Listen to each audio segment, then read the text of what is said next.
Untuk membahas lebih dalam terkait pemilih muda Gen Z menjadi kelompok pemilih terbesar, kami sudah terhubung dengan Direktur Riset Trust Indonesia, Ahmad Fadli. Selamat pagi, Mas Fadli.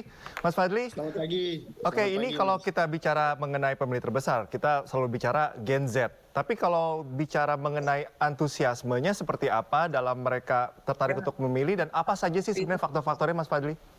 Ya, jadi kalau kita melihat ya partisipasi pemilih dari Gen Z ini itu berdasarkan data dari survei Trust Indonesia pada pertengahan Januari kemarin terjadi sebuah peningkatan partisipasi pemilih kurang lebih 6% ya. Jadi ketika kami tanyakan waktu tahun 2014 lalu apakah mereka melakukan ikut dalam berpartisipasi dalam pemilu, ternyata hanya 87,7%. Dan ketika kita tanyakan kembali pada tahun 2019, apakah Anda berpartisipasi dalam pemilu, ternyata naik menjadi 93,3%. Artinya ada sekitar kurang lebih 6% itu generasi muda yang dalam tanda kutip usianya adalah usia generasi Z dan generasi Y atau generasi milenial.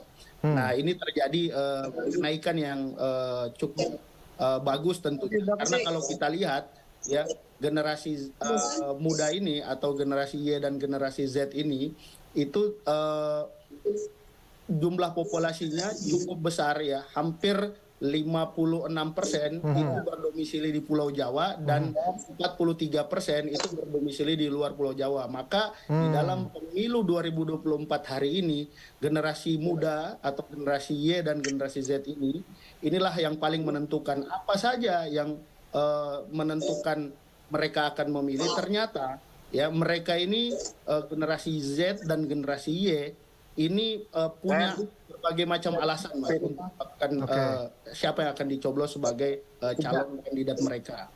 Tentunya ada hampir 50% itu yang masih merasa belum memiliki informasi tentang kandidat ya, yang menyatakan belum memilih.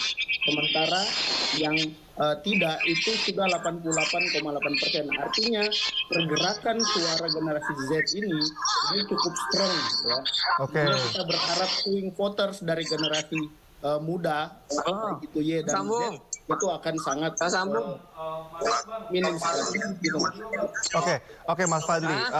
Lalu bagaimana dengan kecenderungan pemilih dari Gen Z ya, terutama apakah kriteria calon pemimpin yang mereka pilih itu sama atau berbeda? Kecenderungannya seperti apa? Atau kalau kita bagi wilayah, misalnya Gen Z di wilayah A dengan Gen Z di wilayah B, ini punya kecenderungan yang berbeda. Seperti apa pemetaan dari Trust?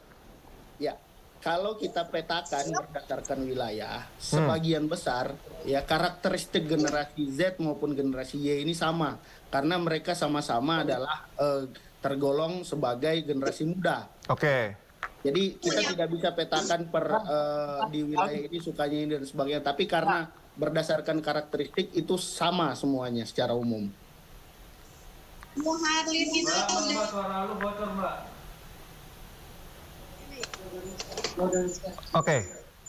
Oke, silakan dilanjutkan, Mas Fadli. Ya, jadi secara umum ini generasi Y dan generasi Z itu punya karakteristik yang sama. Karena ketika kita tanyakan alasan untuk memilih, ya generasi muda ini paling utama ya dari jawaban mereka adalah mereka setuju dengan ide dan gagasan yang diperjuangkan. Jadi ada hampir 30% itu generasi Y dan generasi Z memilih karena setuju dengan ide atau gagasan yang diperjuangkan, baik itu yang diperjuangkan oleh kandidat calon presiden maupun kandidat calon anggota legislatif. Kemudian yang kedua itu adalah visi, misi, dan program. Itu sebanyak 8,1% dan kepedulian terhadap rakyat kecil itu sebanyak 8,1%.